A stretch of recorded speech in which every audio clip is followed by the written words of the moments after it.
It's a beautiful day in the neighborhood.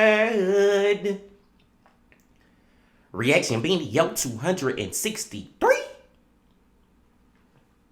Day in the neighborhood, my brothers and sisters. It's that time of the week again, y'all. It is that time of the week where we get to watch the man, we get to watch the myth, we get to watch the legend, MrBallen. MrBallen, y'all. Hope y'all doing excellent out there today. And I'm glad y'all came on back to the channel once again to fuck with the bean. Now, I'm extra hype. I'm extra hype for this video from MrBallen because of the title. Top 3 photos with disturbing backstories. Part 24. Now, this like a throwback MrBallen. When he first came out, he always did these top 3 photos with disturbing stories. Like back in the day, back when MrBallen used to be dropping like 3, 4, 5 videos a week, man.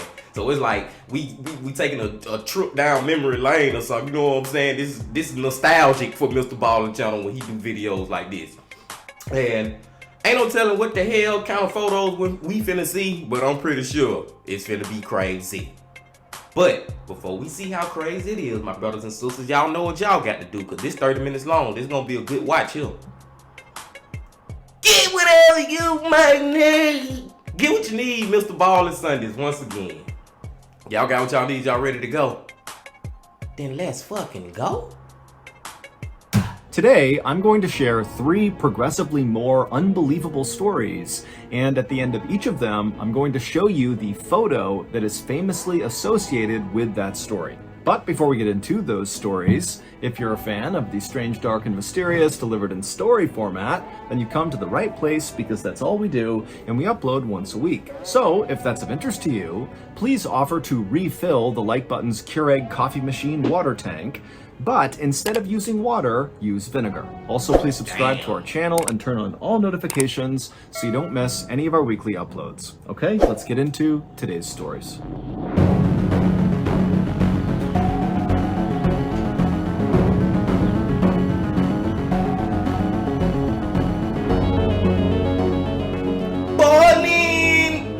On the evening of March 25th, 2017, a 25-year-old farmer named Akbar Solabiro was harvesting palm fruit at the local oil palm grove near his tiny village in Indonesia. Now, the way Akbar would do this is he would use this long curved pole and he would prod at the bright red fruit in the tree, knocking it to the ground, and then he would gather it up, put it in his cart, and wheel it back home to be sold for palm oil. Now, on this night, Akbar was actually working later than usual because his wife and kids were out of town for a couple of days visiting family, and so there was no real reason to head back home because the house was empty. But Akbar was actually just fine with that because there was tons of ripe fruit, and so staying late would be quite profitable. But after a while, when the sun had finally set and it was getting difficult to actually even see the fruit in the tree, Akbar knew he really needed to leave soon because this area at night was actually not safe. And so Akbar gathered up the remainder of his fruit on the ground, he put his pole in the cart as well, and he began quickly making his way back home. Later that evening, one of Akbar's neighbors was asleep in their bed inside of their home when they woke up suddenly to the sound of something out in the jungle, not far from where Akbar had been harvesting palm fruit. And so this neighbor, when they sat up, they couldn't really tell what the sound was. It almost sounded like a stifled scream or maybe some animal that was fighting with another animal. But as the neighbor sat there straining their ears to try to hear it again, they didn't. All they heard was normal sounds coming from the outside. And so the neighbor decided that the sound they heard must have been a cat or maybe a monkey, and whatever it was, it couldn't have been a big deal. And so this neighbor went back to sleep. The following evening, so 24 hours later, another one of Akbar's neighbors walked outside of their home to begin the walk over to the jungle to harvest palm fruit. And when they went outside, normally around this time, Akbar would be coming outside as well, because these two often went to the grove together. But, this neighbor is looking and Akbar's not outside, and he looks up at Akbar's house and it's dark and quiet. And so this neighbor's thinking to themselves, where is Akbar? I know he worked late last night. I didn't hear him come in. And come to think of it, I haven't seen him all day. And now, of course, I'm not seeing him as well. And so this neighbor, feeling concerned about Akbar, walked over and knocked on his door, but nobody answered. Akbar was the one who was making that noise in that jungle the day before. He got attacked by some animal or some shit. That's just my first guess, y'all. It's probably gonna be even crazier, but that's just what it's seeming like so far. So really starting to think that something could be wrong with Akbar, this neighbor went to Akbar's uncle's house. And when Akbar's uncle came to the door, this neighbor explained what was going on and they're concerned that, something could have happened to Akbar. And so the uncle and this neighbor would go back over to Akbar's home and they would actually try the door. It was locked. They looked inside the windows and it looked like no one was in there. And they also noticed that where Akbar typically kept his cart that he would transport his fruit in, it wasn't there either, which made them think, Akbar must still be out somewhere with this cart, because this cart is very important to him. And so ultimately, the uncle, after seeing the state of his nephew's home, he agreed with this neighbor that, something was wrong here. And if they wanted to find Akbar, they really needed to get together a search party right now and go looking for him. So the uncle contacted the leaders of the village, and they in turn rounded up all the able-bodied men in the village, and they all got together with headlamps and flashlights and machetes and knives, and then all together they began walking away from the village into the jungle in the direction of this palm grove, which was the place that Akbar had been last. And so this big group of men, they get inside the jungle and they begin walking along this path, which was the most likely path that Akbar would have taken to go to the palm grove and also to return from the palm grove. And as they're walking, the sun is starting to set, it's getting dark, and the animals in the jungle, they're all making noises and kind of yelling at this group as they're moving through. And this group, they're shining their light around looking for any sign of Akbar, but there wasn't any. They were calling his name out, there was no response. And then at some point, as they got closer to the palm grove, they noticed there were a couple of bright red fruits, palm fruits, that had clearly been recently harvested that were scattered on the trail. And so the group began to fan out in this area, thinking that, oh my goodness, Akbar must be somewhere nearby. Maybe there was some sort of accident and he's fallen somewhere, or just something's happened to him, but he's got to be in this area. And so the group began fanning out off the trail, kind of hacking their way through all the underbrush. And then suddenly, one of the men, after he hacked through a particularly dense stretch of the jungle, he looked down and saw something and began to scream, and he raised his machete and began running forward. As far as we can tell, this is what happened to Akbar. The previous night, after Akbar had decided, it wasn't safe to be in the jungle at night, he needed to leave, and so he gathered up all of his things and he began walking along that path where the search party would find all that fruit scattered on the trail. And so he's walking along this path and he thinks he's alone, he thinks he's okay, but in reality, he wasn't. He was being watched and followed very closely from something up in the trees. And so as Akbar moved along, this thing was kind of trailing him and seeing what he was going to do. And then at some point, this thing up in the trees began moving its way down closer and closer to Akbar. It was a 23-foot long reticulated python. It was a massive snake. And this snake came down and launched an attack on Akbar, grabbing the back of his neck with its powerful jaws. And as soon as the snake clamped down on Akbar's neck, he let out a stifled scream, which was the scream that had woken up that other neighbor who sat up in bed wondering what that was. That was Akbar screaming out. But that was the only sound Akbar could make, because immediately the snake wrapped itself all around Akbar and squeezed him tight. And after crushing Akbar, breaking almost every bone in his body, the snake relaxed and then slithered off of Akbar. And so Akbar fell to the ground and was either dead or very close to death. And at this point, the snake opened up its jaws and positioned itself right in front of Akbar's head. And then it began kind of slithering itself forward, consuming consuming Akbar head first. And the way pythons do this is they don't really chew on their victim. Instead, they kind of put their mouth over the top of whatever they're going to consume, and they kind of undulate and walk their bodies forward, driving the victim deeper and deeper into their body until they are completely consumed. And so the next night, when one of the members of the search party had gone off the trail and began hacking away and then saw something and charged after it with his machete, what he was seeing was the python, who very clearly had a person inside of its stomach. You could Look at this fucking picture, y'all. Chills just went through my body. I didn't know that these fucking pythons, anacondas, whatever, these big ass snakes, I didn't know that they actually could consume a human. I knew they could do, well, damn. If they can do small deers and shit, then yeah, they could consume a small human. Like, I knew they probably could do a child, but that was a grown man. That snake swallowed a grown man. Look at that picture. Oh my God.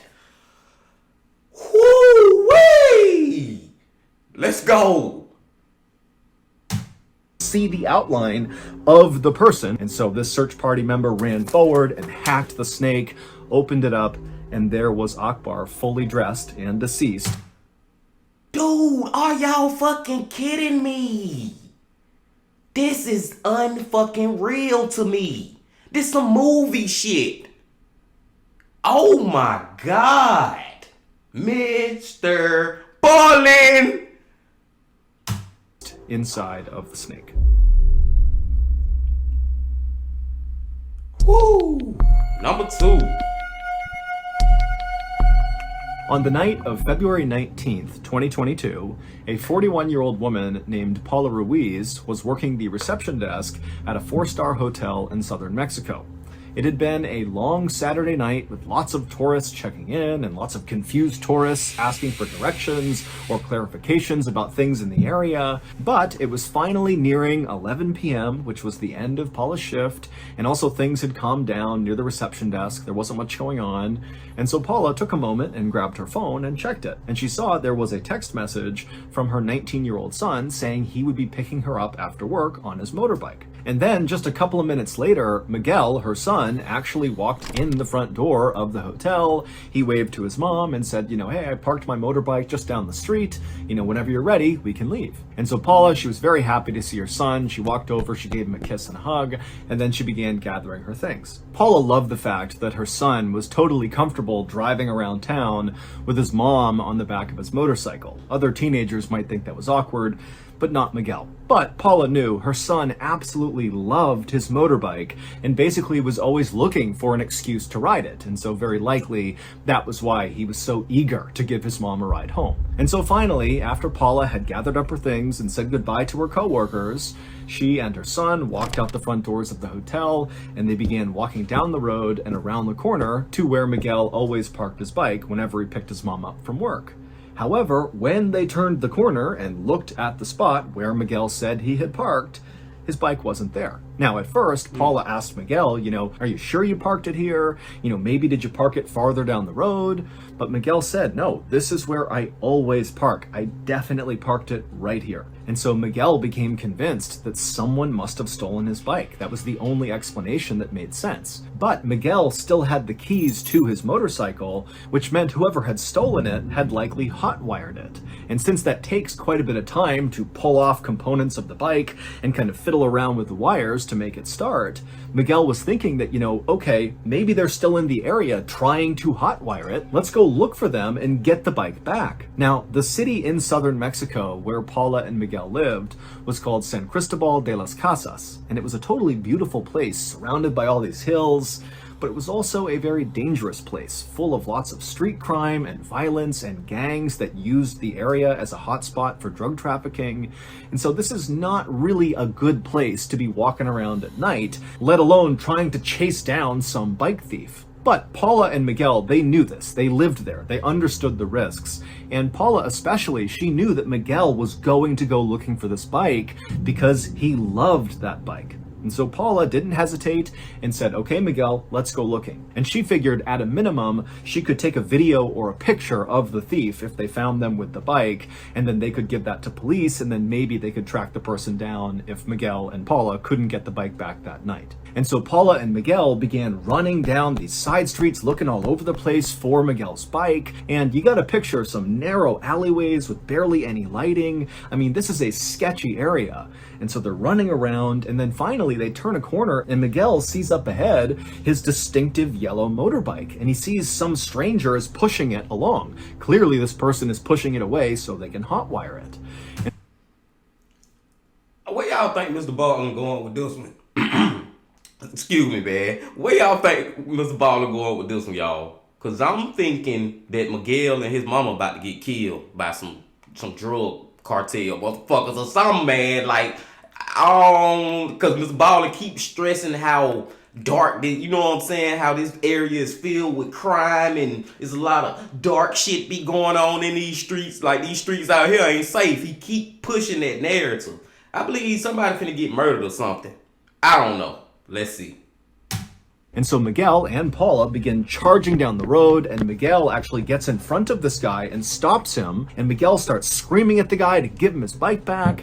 And then Paula, she joins her son and she starts screaming at him as well and taking videos and pictures. And then as this is happening, another man on a motorbike came flying up behind Paula and Miguel. And as they did, Paula and Miguel heard the sound of the engine and they turned around, and all Paula saw was this young man holding a gun, aiming it at her son, Miguel, right at his chest. And so her motherly instincts kicked in and she leapt in front of her son, and then not knowing what else to do, she raised her phone and took a picture. And then seconds later, there was a loud bang, and then suddenly this guy who had been trying to steal Miguel's bike gave it up. He dropped the bike, he took off running down the road, and the gunman, he too turned his bike around and sped off down the road, leaving Miguel and Paula in the alleyway. Except Paula was on the ground because a second after she took that photo, the gunman had shot her in the chest. Paula would be taken to the hospital, but she would die the following morning, orphaning Miguel and his 3 siblings. However, the photo that Paula took of her killer seconds before he killed her was such a high quality photo showing his face that just 2 days after her murder, police were able to use that photo to find the killer as well as his accomplice, and they were both arrested. You see how people can solve their own? We talked about this in a video before, man. People can solve their murders from the grave. Like, she was deceased, but that picture she had took ended up identifying that motherfucker and got the rest of the motherfuckers. Oh my God, bro. That's a sad one, man. That picture, y'all. Like, what was she thinking in that? You know what I'm saying? In that moment of holding up that camera, and as soon as she click it, boom, dead. Oh, man, that's just, I can't even put myself in her shoes. I wouldn't know what the fuck to think in that moment. But I'm glad she did take that picture. Another fucking crazy one by MrBallen, and I got that one right too, y'all. I said, when I paused the video, I said, I feel like somebody gonna get murdered. The first one, I said, something happened to, some animal attacked, what is Akbar in that jungle. So I'm 2 for 3. Let's see if I can be 3 for 3. Let's go.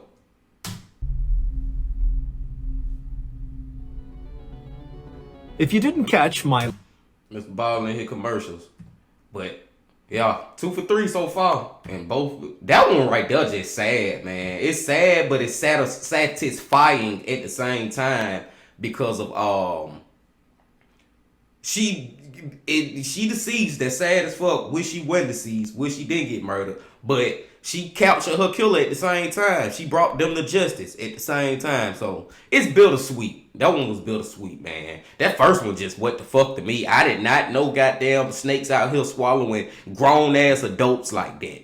That one got me, especially looking at the picture of the fucking snake with that big ass belly. Man, let's go to number 1. Familiar faces.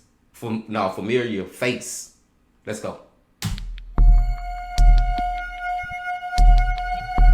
On the morning of February 25th, 2015, in a little house in the city of Cape Town in South Africa, a 17-year-old girl named Misha Solomon was packing up her homework in between bites of her breakfast. And as she did this, her mother, Lavana, walked into the kitchen with a big smile on her face, and she was holding up this beautiful red flowing dress. And immediately Misha knew what it was. Her mom had been making this dress by hand over the past couple of days. It was for a big school dance that was coming up, and she saw that it was now done. And so Misha, she put down her breakfast and her homework, and she rushed over to her mom, and she admired this gorgeous dress and thanked her mom for all the hard work and said it's absolutely perfect.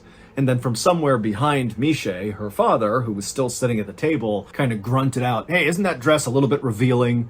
And Misha and her mom kind of just rolled their eyes because they knew Misha's dad just loved his daughter and was very, very protective of her. And so basically anything she wore that wasn't full coverage was too revealing.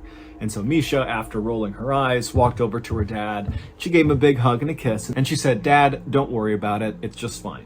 And so after that, Misha went back to her breakfast. She finished eating, she packed up her stuff, and then she gave her mom and her dad another hug and a kiss and said goodbye. And then she headed out the front door out to the road where her aunt was waiting in her car. As Misha's aunt drove her to school, like she did almost every single morning, Misha began to notice her aunt was acting kind of strange and constantly looking behind her and looking in her rearview mirror. And finally, Misha said to her aunt, "What's going on? What are you looking at back there?" And Misha's aunt would say, "I know this sounds crazy, but I'm pretty sure there's a white car that's following me. And in fact, over the past couple of days, I've seen what I think is this same white car following us anytime I'm driving you to school." And so Misha just turned around in her seat and looked out the back window, and she saw there were dozens of white cars on the road, so it was pretty difficult to tell which one her aunt was talking about. But as she's looking, none of the cars seemed suspicious. And so Misha turned back around and told her aunt, "I think you're just being paranoid. Nobody's following us. There's no reason to follow us." A few minutes later, Misha's aunt pulled up alongside the front of the school, and Misha said goodbye to her aunt. She thanked her, she hopped outside, and she rushed into the school. And then Misha made her way up to the hallway where her first class was, and as she was walking down the hallway, her best friend, Cassidy Nurse, was walking up the hallway in her direction. And so right away, Misha sees Cassidy, and she waves and smiles and begins walking towards her. But Cassidy gave Misha this kind of weird, lukewarm smile, and then quickly looked away from Misha, and then Cassidy turned and bolted into the nearest classroom. And so Misha just came to a stop and just looked at the doorway where her best friend has disappeared, and she starts thinking to herself, what's going on? Why did she do that? That was so cold. And then Misha began to think about the fact that actually, over the past couple of days, Cassidy had been acting really strange. It was like she was trying to avoid Misha, but Misha had no idea why. It wasn't like they were fighting. Normally, Misha and Cassidy were totally inseparable.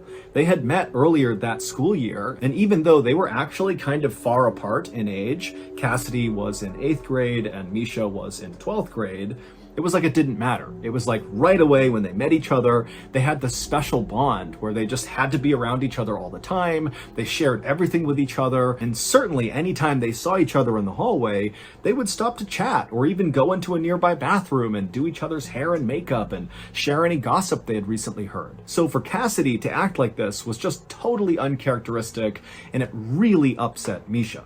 But just then, the bell rang in the school, so Misha knew at this point she was now late for her class, and so she had to forget about whatever was going on with Cassidy, and Misha just hustled down the hallway and went into her classroom. And so Misha, she takes her seat at her desk, she puts her stuff down, and she's getting ready to listen to the teacher, when suddenly the principal comes in without even knocking, and without even saying anything to Misha's teacher, the principal walks right up to Misha and says, "I need you to come with me." And right away, Misha's classmates, all who saw this, they begin oohing and awing as if Misha is in huge trouble. MrBallen got me on this one, y'all. He got me stumped so far, man. I don't know where he going with this because it's like there's two different stories. First, we was talking about how when her auntie be driving her to school, a car be following her. Auntie said that she for the last couple of days she been seeing this particular white car follow her, right? And then we turned this story into damn Misha and Cassidy, and I'm trying to see how both of them stories tie together. Now the damn principal done said come here. So do Cassidy think Misha did something that she didn't do? Like, Is Misha doing something that don't nobody know about? Like, I'm lost. I'm lost. Let's see though. But Misha's thinking to herself, I didn't do anything. Like, I have no idea what this is about. And so she kind of smiled like it was no big deal. She picked up her stuff and she followed the principal out into the hallway. But as Misha followed the principal down the hallway towards the principal's office, Misha's smile faded and she began to wonder, what is this about? What's going on? And then finally they got to the principal's office. The principal opened up the door. Misha went in first and the principal trailed behind her and shut the door behind them.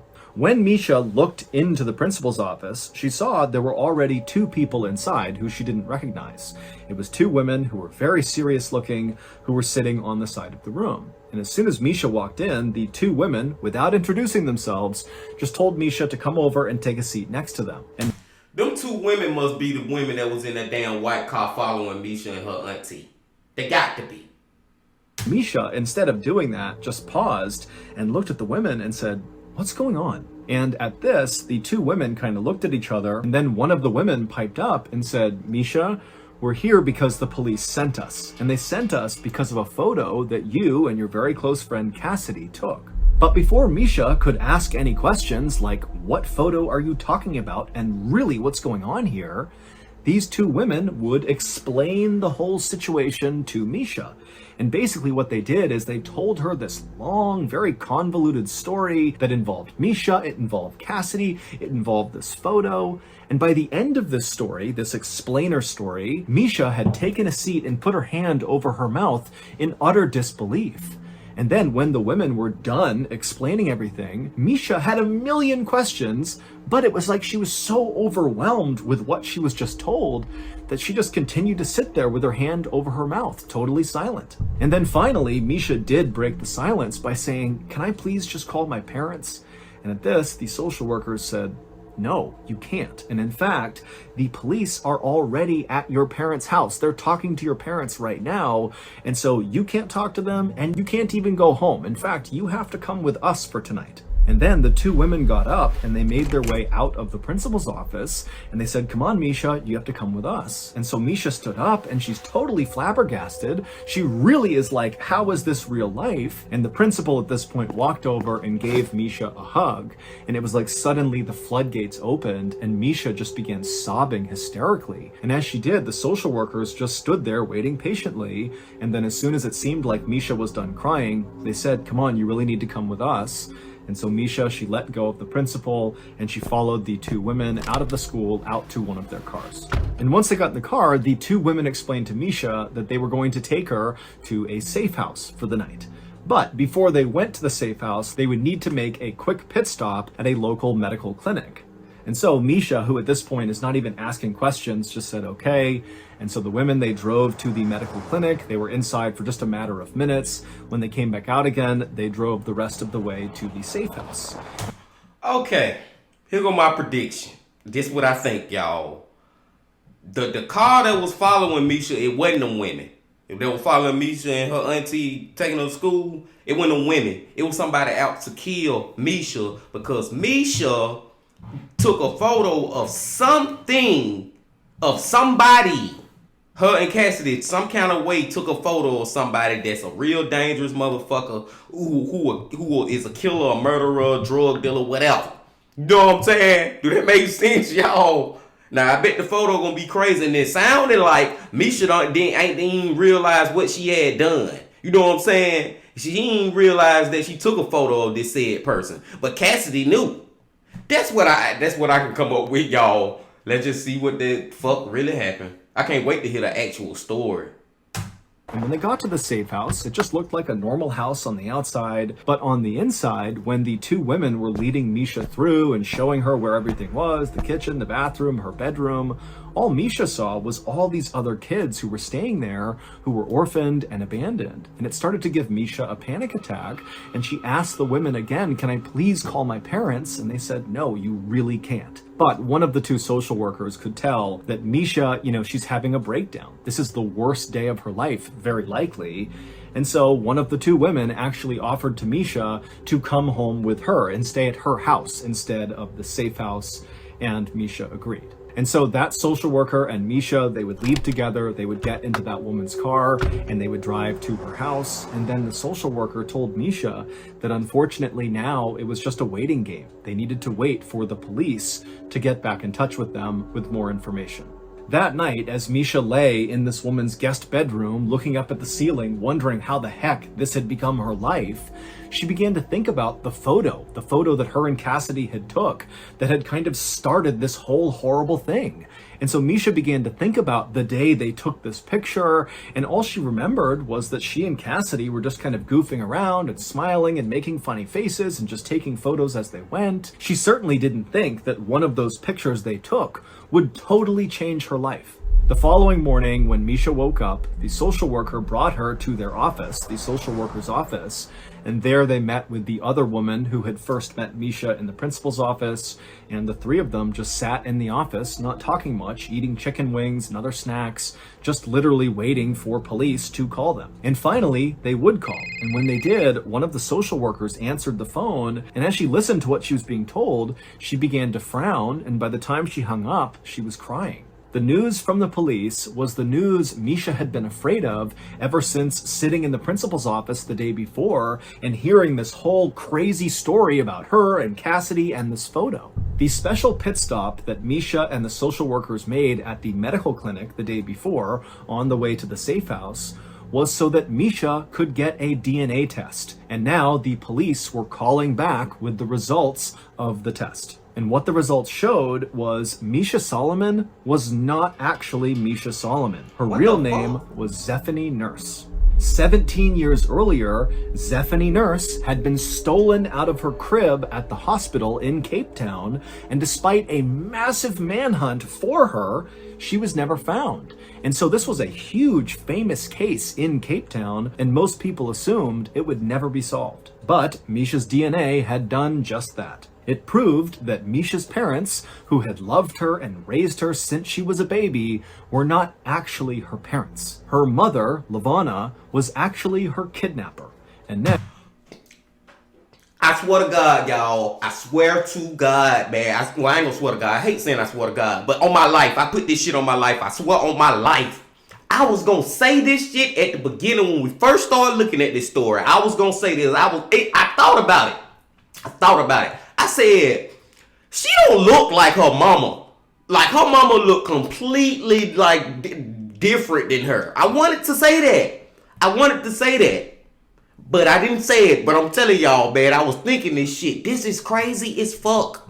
This like that damn movie. I think it was called, I can't remember what that movie was called, man. It's a movie in the damn 90s, man. With I can't even remember how that shit went, but it was it was some country white folks, man. And the dude stole a baby out of somebody's house. Then some kind of way, then he took it back to his house. And then some kind of way they end up having like multiple babies. I ain't seen that movie in so long, y'all. I know some of y'all don't know what the fuck I'm talking about. Most of y'all probably know what the fuck I'm talking about. I can't remember the name of that movie. But this shit just like that, man. This shit got me rambling, y'all. I'm sorry. Let's go. now she was under arrest. But even though this revelation was incredibly shocking and upsetting for Misha, it was not nearly as shocking as learning the identity of her real biological parents. The social workers took Misha from their office to the police station, where they told Misha her real biological parents were waiting to meet her. And so once they went inside the police station, Misha gripped onto the social worker's arm tightly. She was incredibly nervous, and she was led down a hallway to a door that was shut. And then finally, when Misha was ready, she pushed the door open, and her real parents, who were sitting right in front of her, they stood up and they ran towards her crying. But Misha just stood there, stunned and silent, staring at them. Because these people, they were not strangers to her. She knew them extremely well. They were the parents of her best friend in the world, Cassidy Nurse. Which meant, get the fuck out of here, MrBallen. Get the fuck out of this bitch, MrBallen. So you mean to tell me not only was she kidnapped and shit, but her best friend is her actual fucking sister?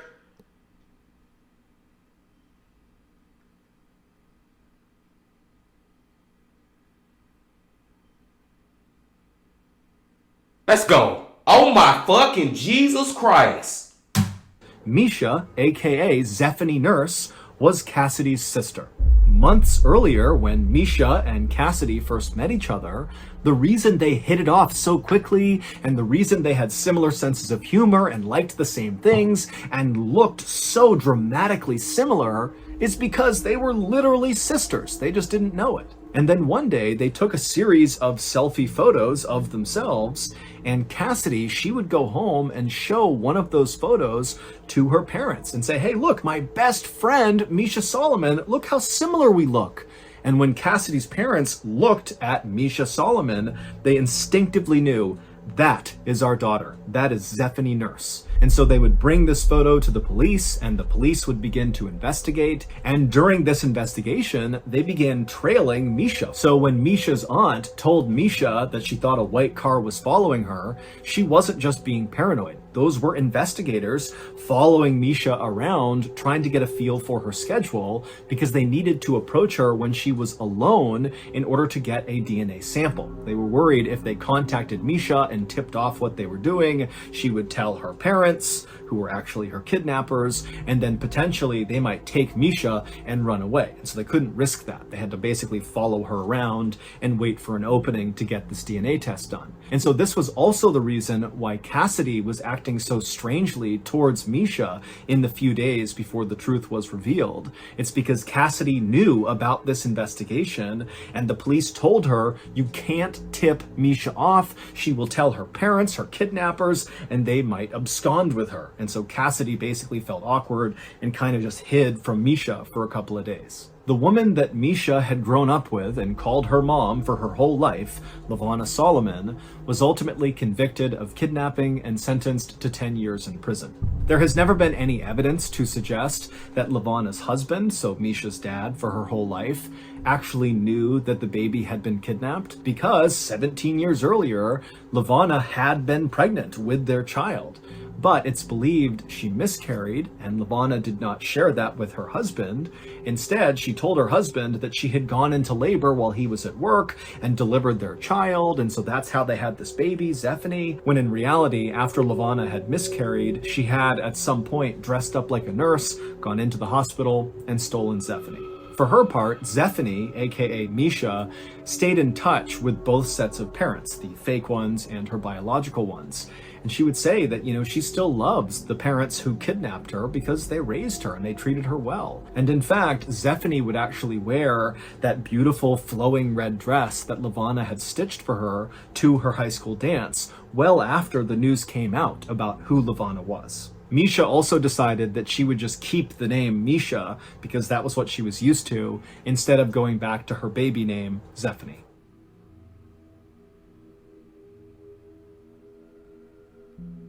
On a cold and snowy day in January of 1994, a land surveyor for the North Carolina Department of Transportation parked his car at the edge of Highway 421 in the Blue Ridge Mountains of North Carolina. After walking just a few yards away from the side of the road, he was already swallowed up in the deep woods that stretched for miles into Watauga County. Given the cold air and snow underfoot, the surveyor was paying close attention to where he was walking, that was, until the man glanced ahead at the fallen tree ahead of him, and before he saw something he just couldn't make sense of peeking out of the snow in the shadow of the upended roots. A moment later, he dropped the hard plastic case that contained his surveying equipment and nearly fell backward as he scrambled to get away from the mound of snow in front of him. Then, looking desperately through the thick trees for the other members of the survey team, the calm around him was shattered as he started yelling for help.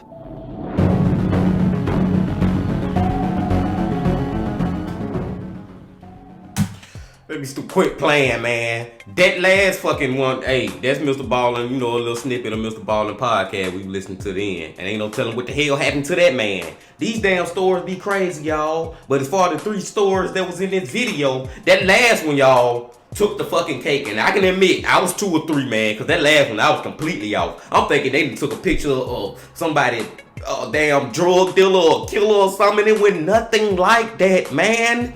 This girl got kidnapped as a fucking newborn in the hospital. Thought these people was her parents for all these years. Come to find out her real parents are her best friend, who she think her best friend, but it really turned out that that's her sister, and her best friend parents is her real fucking parents. That shit crazy, man.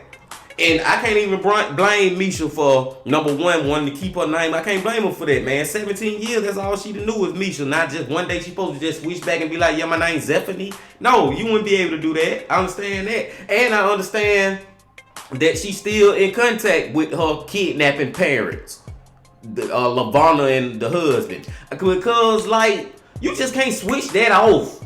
Ain't like they ever treated her wrong or nothing. They just fucking kidnapped her, which is the wrong part, but they never did nothing to her. She ain't know nothing about all that shit. So I understand why she's still in contact with them, and I know it's gonna be weird, but it's gonna be weird, but it's a little better that her real parents are not complete strangers. You know what I'm saying? There are some people that Misha already knew from Cassidy. They Cassidy mom and dad. Just come to find out it's my mom and daddy. Ain't this some goddamn crazy fucking shit, man? That last one, y'all. That last one, MrBallen killed it on, man. The second one just sad as fuck. The second one sad as fuck, man, because she took that damn picture while that man was literally about to shoot her. But it's bittersweet, like I said, because at least that picture helped solve the case. The first one, I'm still what the fuck on that one too, though, man. Seeing that picture, man, and then the picture after they done cut him out of the body of this fucking anaconda or python, whatever it is. Like, I thought that shit only happened on damn the Anaconda movie. Y'all remember that movie from back in the day? With Ice Cube and Jennifer Lopez and shit? I thought that shit only happened in the movies, bro. I may sound like a dumb motherfucker. Hey, that how you feel? That how you feel, man? But I did not know that damn these snakes can really. So that I know a motherfucking snake can swallow me. Hell, I ain't number fucking 5'7". I know that big swallow me. Shit, man, goddamn, I ain't never going to no wood with no pythons and anacondas and shit. Fuck that. And I agree with my brothers and sisters, man. I already knew this one was gonna be good, y'all. Mr. fucking Ballen, man. Mr. fucking Ballen. Kill it every time, y'all. Kill it every time. Gonna let y'all get up out of here now. Appreciate y'all coming on back once again. I hope y'all hit that like button for me. And more than anything, y'all, subscribe, man. Subscribe. If you're watching me, you're fucking with me. Hey, hit that subscribe button. Let's go and get out there more and more and more and more. Can't do it without y'all. And until I see y'all again, gotta say this. Love, peace, and happiness. Stay safe. Don't stop. Keep going. Yeah.